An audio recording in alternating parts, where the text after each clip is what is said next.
Hey, you're not supposed to be in here. General. Come on. Staff entrance is around back. I'm exactly where I need to be. No rank. No ribbons. No badge. So, who let you in? Maybe she's looking for the kitchen. Oh my God. Does she need directions? See? I'm trying to help you. You just don't get it. You don't belong here. I know exactly where I belong. Or what? You really want to do this? People like you always think the rules don't apply.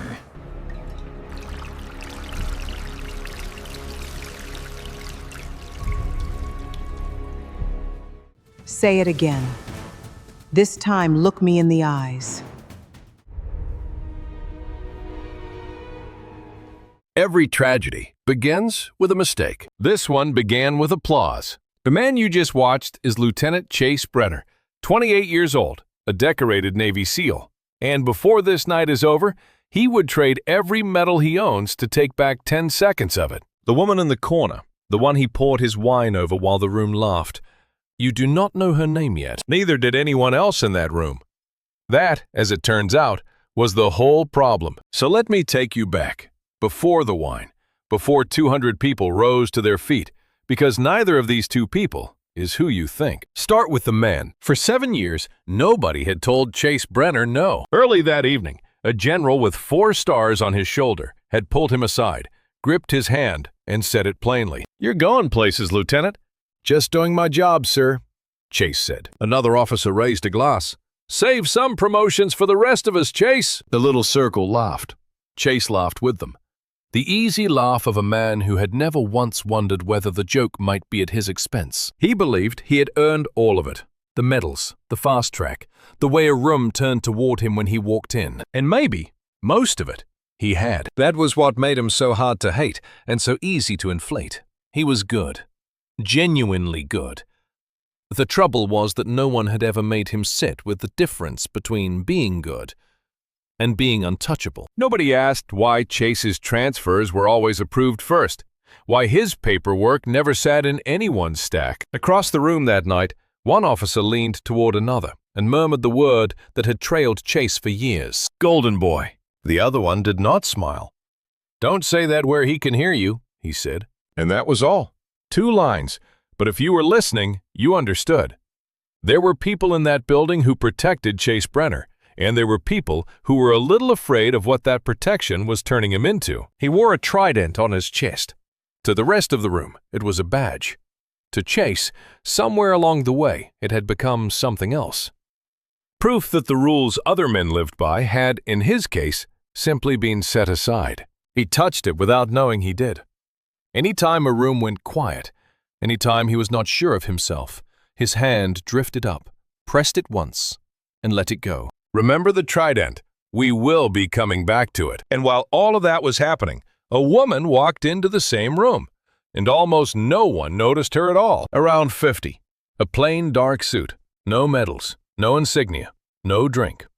She joined no conversation. She stood near the edge of the room, and she watched it. People moved past her the way they move past a coat rack. All except one. A young waiter, crossing the floor with a tray, glanced at her and stopped. The tray tipped. A single glass slid and clicked against another. No one else in that room heard it. Naomi did. The waiter came almost to attention, his free hand starting up toward his brow. She caught his eye, and she gave the smallest shake of her head.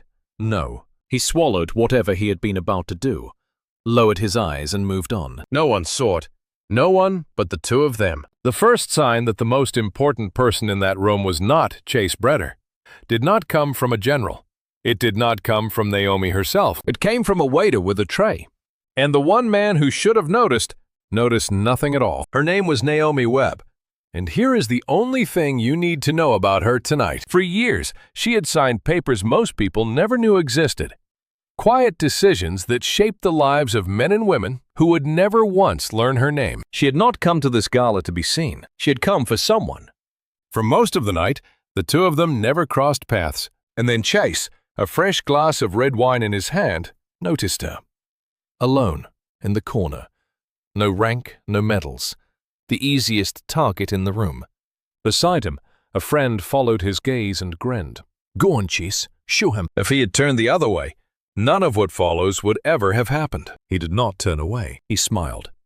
He adjusted the trident on his chest, and he walked toward the one person in that room who had never, for a single second, been impressed by it. Red wine does something strange. It stains right away. Humiliation does not. Sometimes humiliation waits, quietly, until it lands on the wrong person. Someone who simply refuses to wear it. That night, it landed on Naomi Webb, and Naomi Webb refused to wear it. What Chase said to her, you already saw. The rank, the medals, the door, and then the wine poured slowly over her head while the room decided it was funny. What happened next, that room had never seen before. She did not gasp. She did not wipe her face. She did not give him the one thing he had crossed the floor to take. She let it sit. Red wine, sliding down her temple, off her chin, into a suit she had chosen that morning precisely so she could disappear in it. And she looked at him, steady, the way you look at a boy who has just done something he does not yet understand the size of. She gave him back 2 quiet words. You already heard them. And then she did something no one expected. She started to walk. Not toward the door he had told her to find, into the room, toward the center of it. Her shoes struck the marble. One step, then another. In a hall gone suddenly, completely quiet. It was the only sound left in the world. And then a new sound answered it. Over by the far wall, a single chair scraped back. One man on his feet. A pause. Then another chair. Then, somewhere off to the left, a fork slipped off a plate and rang against the floor. Nobody bent to pick it up. Nobody moved at all, except to stand. Another chair. Then another. Then a whole row of them at once. It moved through the hall like a wave. Table by table, front to back, the crowd rising out of their chairs as she passed, coming to attention. The way people stand for one thing, and one thing only. Generals stood. Admirals stood. Men twice her age, with chests full of medals, came to their feet and held still. And not one of them could have told you why their bodies had done it before their minds caught up. And through the middle of all of it, walked a woman with no rank anyone could see, and a stranger's red wine still drying in her hair. There was one person in that room still sitting, a glass in his hand. Chase smiled, the reflex of a man certain this was a joke, and that he was in on it. Then he looked around for someone to share it with. Nobody smiled back. He looked for the friend who, a minute earlier, had grinned and told him to go and show her. The man was on his feet now, eyes front. He would not meet Chase's eyes. None of them would. What? Chase said, half a laugh still caught in it. What's going on? Nobody answered him. An older man crossed the floor toward her, fast, 4 stars on his shoulder. The same general who, an hour before, had gripped Chase's hand and told him he was going places. He stopped in front of the woman with the wine in her hair.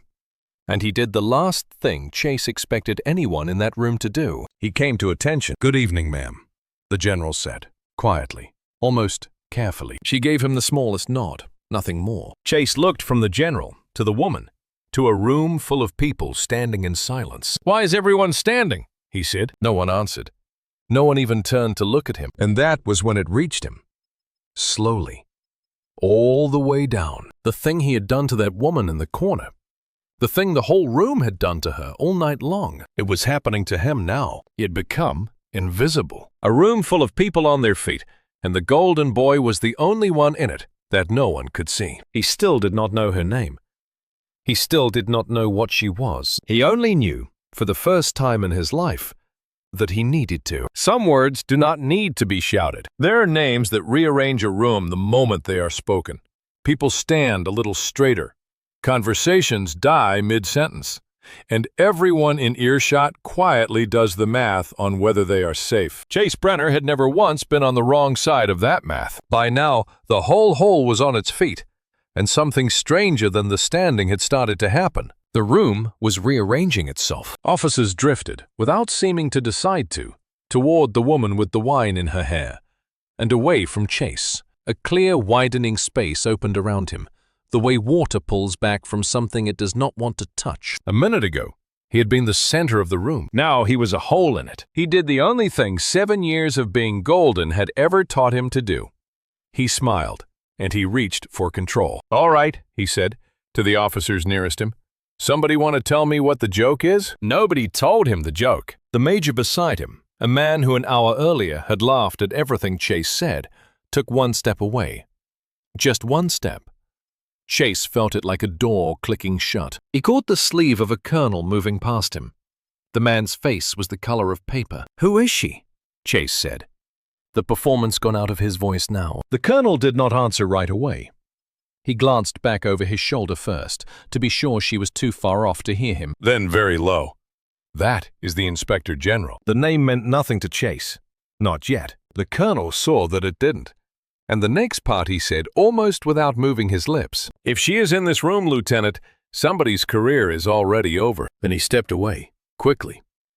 The way you step back from a man who is standing too close to something about to go off. Chase opened his mouth to say something. For the first time in 7 years, nothing came out. He had always had a line ready, a joke, an order, some easy way to take a room back. He reached for one now, and found nothing there at all. Through all of it, the woman herself still had not looked at Chase even once. Not when he insulted her. Not when the room rose. Not now, while he stood alone in his little circle of empty floor. The wine had reached the edge of her sleeve by now. She noticed it. She left it where it was. She turned instead to the 4-star general at her shoulder, and she spoke for the first time since the wine. One quiet question.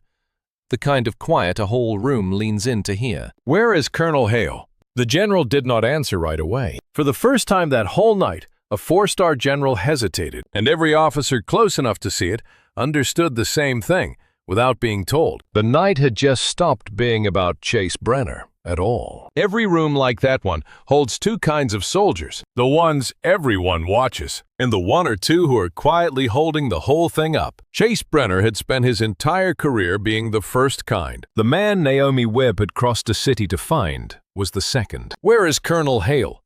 she had asked. And a 4-star general, a man who could move an aircraft carrier with a single phone call, did not seem to know how to answer. His eyes went, just for a second, toward the back of the room. Then came back. "Colonel Hale? Of course, ma'am. Let me have someone find him for you." It was a strange thing to say. Hale was 40 feet away. The general could see him from where he stood. And still, somehow, he offered to send someone to go and look, because Hale was not only a name. Hale was a door. And every senior officer in that room had spent 3 years making very sure that door stayed shut. If the Inspector General was asking for Hale, the door was open again. You will not have heard of Colonel Hale. That was, more or less, the point of him. He had no nickname, no little circle laughing too hard at his jokes. In 30 years, he had never once walked into a room and felt it turn toward him. He had simply done the work. The kind nobody applauds.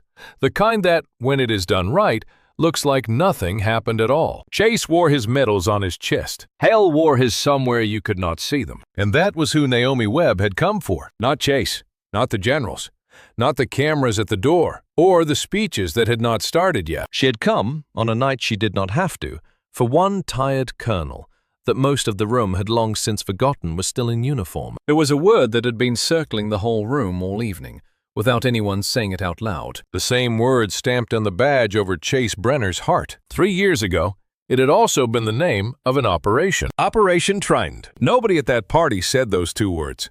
But the moment Naomi asked for Hale, every senior man in the room heard them anyway. She did not wait for the general to find his answer. She already knew where she was going. She walked again, the wine still in her hair, her shoes the only sound in the room, past the men standing at attention toward the back, where the people who do the actual work tend to stand. An older man stood at the back, gray, tired in the way medals do not fix. He was not watching the woman, or the standing, or any of it. He was down on one knee, helping a young waiter gather a tray of glasses that had gone over, handing them back one at a time, saying something low that made the kid almost smile. While the whole room stood at attention for power, one colonel was on the floor, helping the help. He had not heard her question. He had not seen the wine. He simply looked up and saw her. And Colonel Hale, who had not said her name out loud in 3 years, said it now. Softly, The way you say a name you had hoped you would never have to say again. Naomi. And for the first time that whole night, the woman who had not flinched when a stranger emptied his glass over her head looked like she might. For a moment, the two of them just stood there. Two people who had not been in the same room in 3 years. It has been a while, Naomi, Hale said. It has, she said. And that was all the breaking she let herself do. 1 second of it. Then she folded it back up and put it away, the way she put everything away. Because neither of them was here to talk about themselves. They were here for a third person. A man who was not in the room and never would be again. Let me tell you about Marcus. You would have liked him. Everyone did. That was almost the trouble with Marcus. He was one of those people who take the warmth of a room with them when they leave it. On paper, he was not the best soldier in his unit. What he was the one who kept the unit human. On a deployment where the heat hit 120 degrees and the mail came once a month, Marcus was the one who learned the name of every man's wife and every man's kids and asked about them by name. He gave his own good boots to a private whose feet were falling apart, wore the ruined ones himself for a month, and never said a word about it. He was no saint about it either. He was always late. He never once remembered his own birthday, though he somehow remembered everyone else's. And he hated paperwork the way some men hate the dentist. Paperwork, he used to say, is how wars get lost. And Hale would say it back to him, every time. Paperwork is how soldiers come home. And Marcus would laugh and sign the thing and get half of it wrong anyway. He had a joke for every disaster, too. The night a sandstorm tore the roof clean off their tent while everyone else swore and scrambled, Marcus lay back, looked up at a sky suddenly full of stars and said, "Well, at least now we have a view." Hale had been his commanding officer, but that is not the right word for what it was. Even now, Hale could still see him. Marcus, dead asleep in the back of a briefing, mouth open, while a general 3 feet away laid out the plan that would decide whether any of them came back. Hale used to kick his chair. Marcus would jerk awake, nod very seriously, and have no idea what had just been said. Hale smiled, remembering it, and then he stopped smiling. Because you do not bury an officer the way Hale had buried Marcus. You bury family that way. Naomi had known him too. Hale did not have to ask how. He could see it in her face. When he said the name again, just the name, Marcus, something in Naomi went very still. 1 second. 2. 3. Then she looked at a fixed point on the far wall and asked Hale a question about something else. A date. A small detail. Anything. Hale lit her heaven. He understood. There are some names you can only hold for a few seconds before you have to set them down again. What no one in that room knew yet, not even Hale, was why Naomi Webb carried this one man's death heavier than friendship alone could ever explain. She was not ready to say it out loud. Not yet. Maybe not even to him. For now, there was only the part everyone in this story already carried. There had been a mission. Marcus volunteered first. He always did. No one tried to stop him. Marcus never came home. And years later, every single person who had stood in that room would wish, more than they had ever wished for anything, that just one of them had tried to stop him. There is a version of how a soldier dies that we have all made our peace with. An enemy, a firefight, a bad day, and worse luck. Marcus did not die in that version. What happened to him on Operation Trident is harder to hear, because it did not begin on a battlefield. It began a long way from one, in a building with carpet and good coffee, where a decision was made that everyone at the time agreed was perfectly reasonable. The operation itself was meant to be routine, a team going in to bring people out.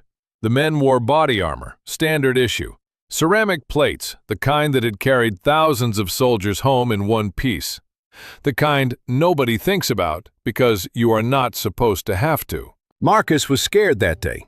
He told Hale so, over the radio, and the only honest sentence Hale ever heard out of him without a joke hung on the end of it. And then he went back in anyway.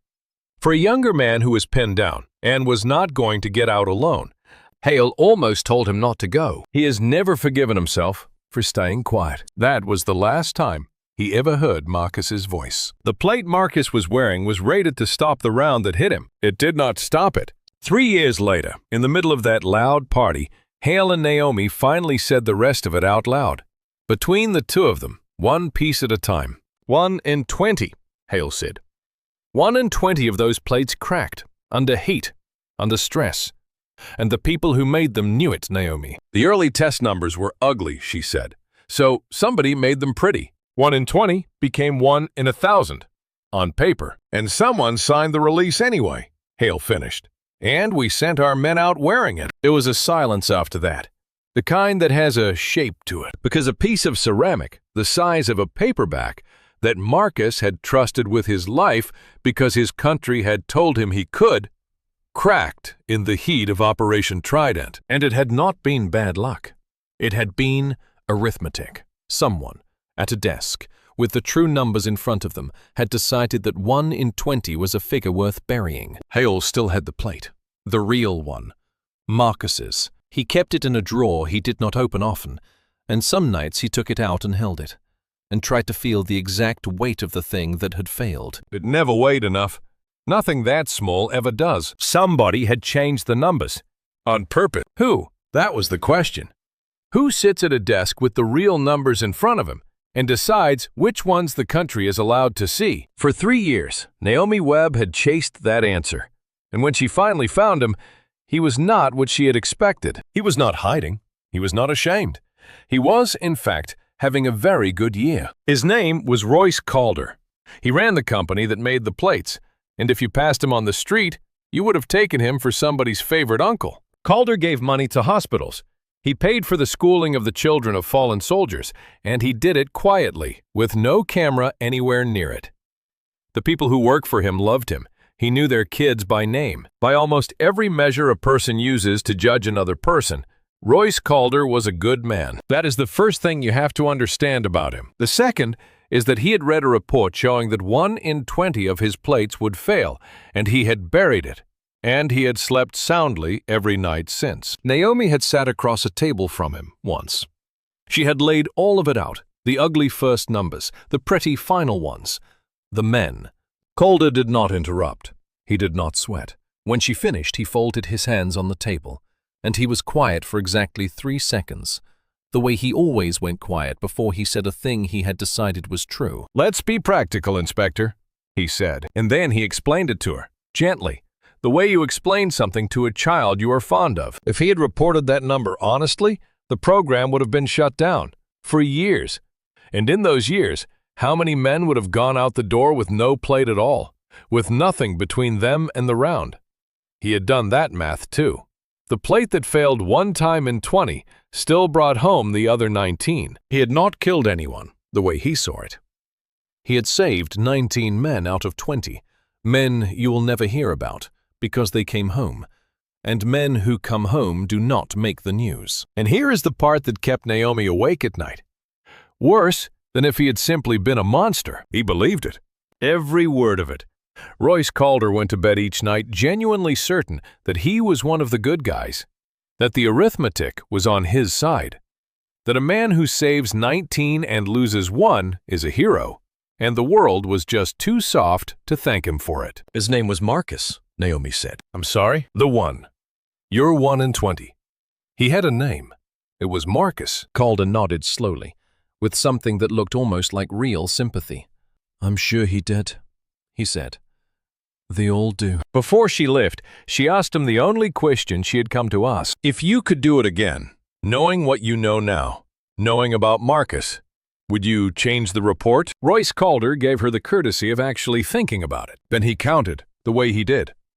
1, 2, 3. No, he said, I would do exactly the same thing. And the worst part, the part Naomi Webb carried out of that room and had carried every day since, was that she understood why. There is one more thing about Marcus that no one in this story has said out loud yet. Marcus had a younger brother, a brother he half-raised himself, a brother he taught to throw a ball, and to throw a punch, and to say sorry when he was wrong. A brother he was so proud of that he told the whole unit about him, again and again, until they could have recited it back to him word for word. My little brother, he used to say, he's going to be somebody. The little brother's name was Chase. Yes, that Chase, the golden boy. The lieutenant with the trident on his chest, standing right now in the middle of a ballroom he has just set on fire, with no idea that the woman he humiliated tonight has spent 3 years inside a file with his brother's name in it. Marcus Brenner was Chase Brenner's brother, and everything you have watched Chase do tonight, the swagger, the cruelty, the need to be the most important man in every room, he has been doing all of it while carrying something in his pocket he cannot make himself open. On Chase's phone, saved, never deleted, there is a voicemail. It is a little over a minute long. He has started it more times than he could count. He has never once made it to the end. It was left the night before Operation Trident. Hey, it's me, your favorite person. Listen, I know you're busy being important. I saw the write-up. Look at you. Mom printed it out. She's got it on the fridge, right next to my bad school photo. So we are officially even now. There is a pause here. The kind a man takes when he is deciding how honest to be on a recording. So, we have got a thing tomorrow. Routine. Don't worry about it. I just wanted to hear your voice, that's all. And you didn't pick up. Because of course you didn't, Mr. Going Places. A small laugh, then quieter. Call me back. For once, I already forgot to call Mom this week. Don't make me go 0 for 2. Love you, kid. Don't let them turn you into somebody you wouldn't have liked when you were 9. Talk soon. Chase did not call back. He was busy. He was important. He was going places. By the time he looked at his phone again, his brother had been gone for a day and a half. The last words Marcus Brenner ever said to him have been sitting on that phone ever since, and a message Chase has never once been able to finish. Because he always stops before the end, before the last 2 words. The 2 words his brother believed all the way to the end were true. Talk soon. Guilt does not always come for you slowly. Sometimes it arrives on a single word, spoken across a room, that you were never meant to hear. For Chase Brenner, the word was the name of an operation. He was still standing where the room had left him, alone in his circle of empty floor, trying to build a version of the night in which he was not the villain. And then, from the cluster of people around the woman with the wine in her hair, he heard it. Operation Trident. 2 words. And the floor went out from under him. Because those were not just any 2 words to Chase Brenner. That was the mission. That was the mission his brother had not come home from. He did not understand all of it yet. He did not know about the plates or the altered numbers, or a calm man named Calder who had counted to 3 and decided that Marcus was acceptable arithmetic. But he understood the shape of it. He understood that the quiet, unbreakable woman he had chosen out of everyone in that room to empty his glass over was standing there because of the thing that had killed his brother, that she had crossed a city for Marcus, while Chase had crossed a room to humiliate her for sport. His hand went to the trident on his chest, the way it always did when the ground moved under him, the reflex of 7 years. He pressed it, and for the first time in his life, it gave him nothing back. It was just metal. A piece of metal stamped with the name of the worst day his family had ever lived, and he had been wearing it across his chest like a prize. The golden boy crossed the room. There was nothing golden left in the walk. People stepped out of his way, not from respect now. The way you step back from a man who is coming apart in public. He stopped in front of her. The Inspector General. The woman he had called the least important person in the room, and for the first time all night, she looked at him. "I'm sorry," Chase said. "The word came out wrong, far too small for what it was carrying. I didn't know who you were." And Naomi Webb, who had known exactly who Chase Brenner was from the second he opened his mouth at her, who had known whose brother he was and had stood there and let him do it anyway, gave him the only answer she had. "That is the problem, Lieutenant. None of you ever do." Then she said his brother's name, quietly, like a fact she was handing him, and not a gentle one. "Marcus talked about you all the time," she said. "He thought you were going to be somebody." And she turned back to Hale and left Chase Brenner standing alone, holding an apology that no one in the world wanted, and the slow, crushing understanding of exactly who he had let himself become. Chase did not get forgiveness that night. He did not deserve it yet, and underneath the wreckage of the last hour, some honest part of him knew that too. What he got instead was the one thing he had spent 7 years making certain he would never have to feel. He saw himself, clearly, with nothing left to hide behind. And then, for the first time in his adult life, he stopped thinking about himself at all, and started thinking about the only question that mattered now. What had really happened to Marcus? He was about to find out. All of it. A lie this size cannot survive on its own. It needs paperwork. The truth about Operation Trident was never locked in a safe, or buried in a desert, or hidden behind anything dramatic. It sat in a file, an ordinary file, the kind anyone with the authority to ask could have asked for. Almost no one ever did. That is how it survived, Naomi Webb asked. For 3 years, she did almost nothing else. She had built that file the way grief builds things, obsessively, one page at a time, late at night in an empty building, with no one left to perform thoroughness for. And page by page, it told a story.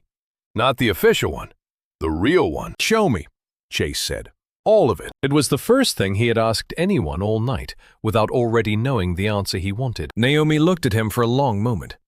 Then she opened the file. In the end, it came down to 2 pieces of paper. 2 test reports on the same batch of ceramic plates. Same company, same letterhead, same flat, official language. They were identical, except for a single number. The first report, the early one, the honest one, said that under heat and stress, about 1 plate in 20 would fail. The second, the one that went up the chain, the one every decision after it was built on, said 1 in 1,000. Same plates, same tests. One number quietly moved, and in the gap between those 2 numbers, Marcus had died. Hale had read a lot of reports in 30 years.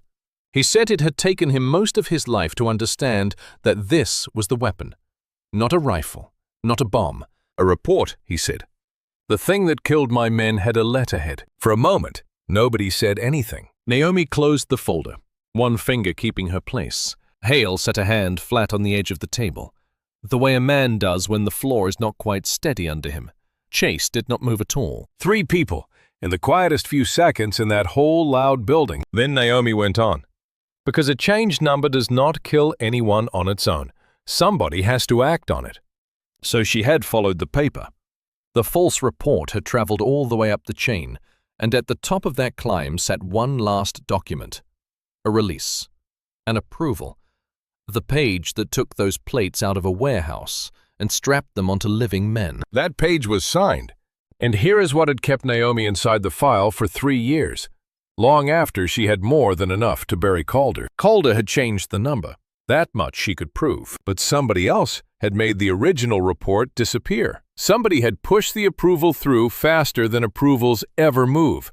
Somebody, well above Calder, had quietly decided this was a problem best made to go away. Calder had pulled the trigger. But someone had walked him into the room, locked the door behind him, and turned out the lights. Chase looked at the closed folder in her hands. He was not performing now. He was not the golden boy or the man in the corner or anything at all except a brother who needed to know, whose name, he said, is on the release. And for the first time since she had walked into that ballroom, Naomi Webb, the woman who had an answer ready for everyone, the woman who had not flinched at any of it, did not answer him. She looked down at the page, at the line at the very bottom of it, at the signature that had turned a faked report into an order, and an order into a grave. She had read that name 10,000 times, and even now, she could not make herself say it out loud. The name on the release was Naomi Webb, her own. She did not make Chase find it. She did not let Hale say it for her. She had spent 3 years deciding that if this moment ever came, she would be the one to say the words out loud. "I signed it," she said. "The release that put those plates on those men. That is my name at the bottom of the page." Here is what that meant, and what it did not. Naomi had not faked anything. She had not touched the number. The report that crossed her desk was Calder's clean one, the pretty one, the one that said 1 in 1,000. Everything in front of her said those plates were safe. Every box was checked. Every signature above hers was already in place. She read it. It looked right, and she signed it. That was her whole job. To be the last careful set of eyes before a thing became real. To be the person who catches it. She did not catch it. For 3 years, she had told herself the same things you are probably trying to tell her right now. That the report was forged. That she could not possibly have known. That 100 other people had touched that paper before it ever reached her, and not one of them caught it either. All true. None of it helped. Because Naomi Webb had built her entire life on a single idea. That in every chain of people passing a thing along, somebody has to actually stop and read it. Somebody has to be the one who refuses to just pass it on.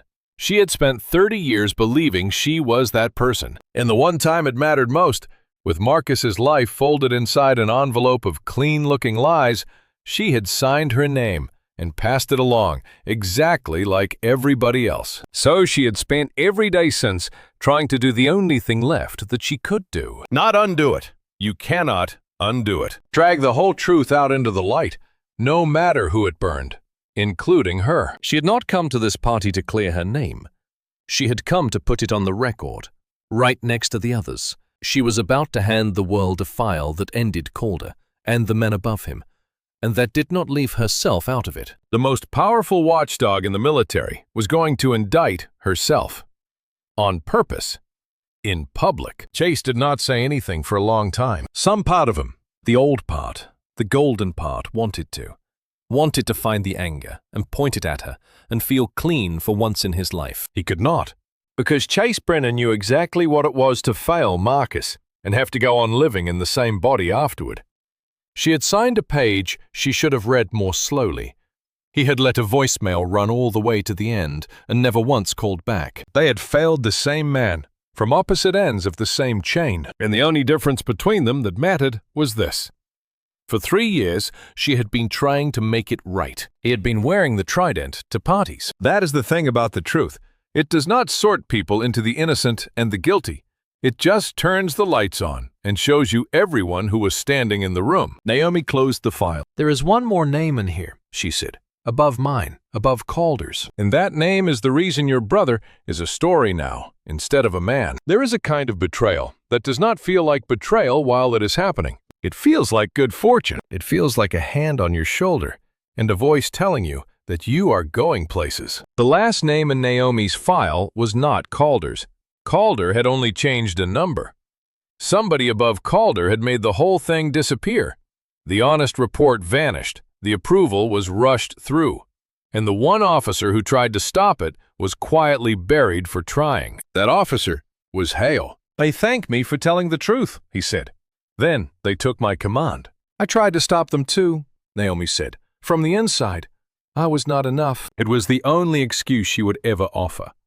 And she offered it like a woman who did not believe it counted for anything. But the thing that finally broke something open in Chase Brenner was not about Hale, or Naomi, or even Calder. It was about himself. He remembered a night 2 years ago. A general, a hand on his shoulder, a glass of something expensive. You are exactly what this institution needs right now, Chase. You have no idea. Chase had taken it as the highest compliment of his life. Now, in this room, Naomi reached into the file, drew out one single thing, and laid it on the table in front of him. A photograph. Chase, in his dress whites, shaking hands with that same general. The recruiting picture. The one that had hung on walls and run in magazines the whole year after Operation Trident. Chase looked at it for a long time. Every promotion, every speech they had written for him, every photograph. The same year his brother went into the ground. They had not made him a star because he was good. He was good. That part had never been the lie. They had made him a star because a shining Brenner was the simplest way in the world to make sure nobody ever looked too closely at a buried one. His whole golden life had never been a reward. It had been a lid, and his brother was underneath it. Earlier that night, in that very room, you heard one officer murmur it to another, "Golden boy," and the other one answer, "Don't say that where he can hear you." Now Chase understood the half that nobody ever said. Don't let him hear it, because a golden boy who finds out what he is for does not stay golden. He becomes a problem. And right then, as if the building itself had felt the whole arrangement begin to come apart, a phone buzzed in Naomi's hand. She looked at the screen. She did not answer it. She already knew who it was, and she already knew exactly what they were going to offer her to make all of this go quietly away. Here is a question most people are lucky enough to never have to answer for real. What is justice worth if it cannot give you back the thing you lost? Naomi Webb was about to answer it, out loud, in front of witnesses, for good. The phone in her hand had stopped buzzing. It did not matter. The man on the other end of it had decided to deliver his message in person. He crossed the room the way powerful men cross rooms. Unhurried, certain, a 4-star general. with the same warm hand that had rested on Chase Brenner's shoulder all night. He did not raise his voice. Men like him never have to. "Naomi," he said, "we both know how this ends if you keep going." And then he made her an offer, in the gentle, fatherly voice of a man who has made a great many. "Walk away tonight and everything stays exactly where it is. The program goes on. Soldiers keep getting armor. Better armor now. The flaw quietly fixed. Your name stays what it has always been. Clean. Respected. Release that file and what happens? You burn good people down alongside the bad. You hand our enemies a gift. And you drag your own name through the very worst of it. Because your signature is on that release too, Naomi. Do not forget that." "And for what? Marcus is gone. Nothing in that folder brings him back." "Be reasonable," he said. "Let the dead stay buried." Here's the part that made it a real choice, and not an easy one. He was not entirely wrong. Naomi knew, better than anyone alive, that justice here was going to be ugly and partial. Calder had money and lawyers and 100 quiet ways to land softly. Most of the men above him would walk. Some people who did not deserve it would be hurt. And at the end of all of it, Marcus would be exactly as gone as he was right now. The general was offering her the smarter deal, the practical one. It was the same word Calder had used. Practical. Chase said nothing. This was not his to decide, and some new, quieter part of him had come to understand that. He simply looked at her, the dead man's brother, waiting, like the rest of us, to see what she would do. The general held out his hand, to shake on it. The same hand that had opened every door in Chase Brenner's life. Naomi looked at it for a moment. She had built her whole life on a single idea, that in every chain of people quietly passing a thing along, somebody has to stop. Somebody has to read it. Somebody has to refuse to pass it on. She had failed that idea once. With a clean-looking report and a pen, she was not going to fail it twice. No, she told him, and she did not take his hand. He studied her a moment longer, the way you study a problem you had hoped was already solved. Then he nodded, almost with respect, and walked off to begin making the calls that would cost Naomi Webb, before the night was out, nearly everything she had left. She watched him go. Then she turned, not toward the exit, not toward the safe and quiet life she had just set fire to, but toward the far side of the room, where a calm, expensive man had been watching all of it from the beginning, and had not at any point looked even slightly worried. Royce Calder. He had just watched the most powerful woman in the building refuse the safest deal of her life. And he had not stopped smiling once. Because Calder knew something Naomi did not. He knew how this kind of thing usually ends. We are taught that justice looks like a man on his knees, a confession, a breakdown. The villain finally getting what he has earned, while we watch and feel the world tilt back upright. Real justice almost never looks like that. Royce Calder was about to show you what it looks like instead. Naomi crossed the room to him. Chase came with her. And Calder watched them come the way a man watches weather he has already planned around. "It is going public," Naomi said. "All of it. Tonight." Calder nodded, as though she had told him the time. "I assumed it might," he said. "You should know that I will fight it, and you should know, Inspector, that I will most likely win. People like me usually do." He was not bluffing. That was the worst of it. He was simply telling her the truth. And he was right. In the months that came after, Royce Calder would not go to prison. He would lose one contract and win 3 new ones. He would hire the kind of lawyers who turn 1 in 20 into a footnote. He would give an interview, eventually, in which he came across as thoughtful and a little unfairly treated. Naomi Webb would lose far more than he ever did.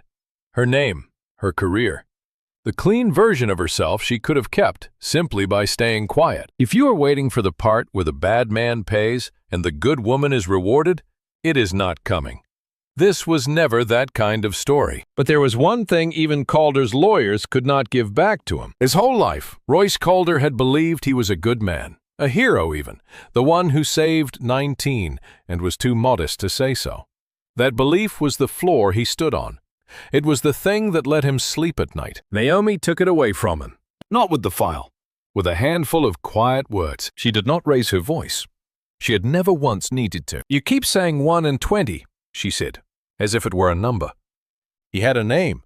He was somebody's son, and he was somebody's brother. And then she stepped aside, and let Calder see the young man who had been standing quietly at her shoulder the whole time. Chase did not say a word. He simply let Royce Calder look at him, and he made the man understand, without a single sound, that the 1 in 20 had a face, that the face was standing right in front of him, and that it had his brother's eyes. And for the first time in 3 years, for about 2 seconds, Royce Calder stopped smiling. That was all Naomi got. 2 seconds. The mask slipped, and underneath it something moved. Something that, in a smaller man, might one day have grown into shame. Then it was gone. The smile came back. The calm came back. Calder smoothed his jacket and prepared to go on, being Royce Calder. But the whole room had seen it. A room full of people who had spent the entire evening being told what to believe had just watched the unbreakable man break, slightly, once, in front of the brother of the soldier he had once filed away as acceptable. You cannot lawyer that back. You cannot buy it back. They had seen what he was. That was the justice. Not a man in handcuffs. A man who would walk away free and rich and never quite sleep the same again. Because one room full of people and one young man with his brother's eyes had finally looked at him and seen him clearly. It cost Naomi Webb everything to buy those 2 seconds. She would tell you, if you asked, that it was worth it. She just would not smile when she said it. After the loudest nights, there is always a very quiet morning. The gala was over. The cameras would come later. For now, there was only the long gray calm that settles over a thing nobody can take back. This is the part of the story nobody films. The part where everyone goes home and finds out who they are now. Naomi Webb went home and slipped. Really slipped, for the first time in 3 years. She had lost her name. She knew that. The investigation would have her own signature inside it, placed there by her own hand on purpose. Because a woman who hides her own mistake has no business uncovering anyone else's. She did not feel destroyed. She felt light. She had spent 3 years carrying a single decision up a long hill, and she had finally set it down. Colonel Hale still kept the cracked plate in his drawer. He took it out sometimes and held it, and no longer felt the old guilt. He felt like a man who had told the truth out loud and lived through it. And Chase listened to the voicemail one more time, the whole thing. He let it run all the way to the end, the way he should have the very first time. "Talk soon," his brother said, into a phone, into a kitchen, into a future that was never going to come. This time Chase did not look away. He did not reach for the trident. He simply listened and let it hurt. And let it be true. Do not let them turn you into somebody you would not have liked when you were 9. He was working on it. Months went by. One afternoon, there was a young lieutenant in his office. Sharp uniform, big future. The kind of young man a room rearranges itself around without being asked. He reminded Chase of someone, though it took him a while to admit exactly who. The lieutenant was looking at a photograph on the desk. A woman, older, plainly dressed. The sort of face you would not look at twice in a crowded room. "What is her rank?" the lieutenant asked, but unkindly. Just the way Chase himself had once measured every single person who walked through a door, by the bars on their shoulder, by whether they were worth his attention. Chase looked at the photograph for a moment. Then he reached up and unpinned the trident from his chest. The one he used to touch whenever he was unsure. The one that had always told him precisely who he was supposed to be. He set it down on the desk, gently, the way you set down something you are finally allowed to stop carrying. "What is her rank?" the young man had asked. Chase smiled. Not the old smile, a smaller one and a truer one. "Doesn't matter," he said. And for the first time in his life, he meant it completely. The trident lay there on the desk, catching the light. A small, bright proof of nothing in particular. He did not pick it back up. Beside it sat the photograph, the most important person who had ever walked into a room and been overlooked by everyone in it. Someday the young man would ask who she was, what she had done, why her picture sat on a war hero's desk next to a medal he no longer wore. And by then, the answer would be the same answer Chase Brenner had finally learned to give to almost every question the world had ever trained him to ask. The rank, the medals, the trident. Who was important and who was not? Who deserved to be seen and who could be left standing by the wall with wine running down her sleeve? Doesn't matter.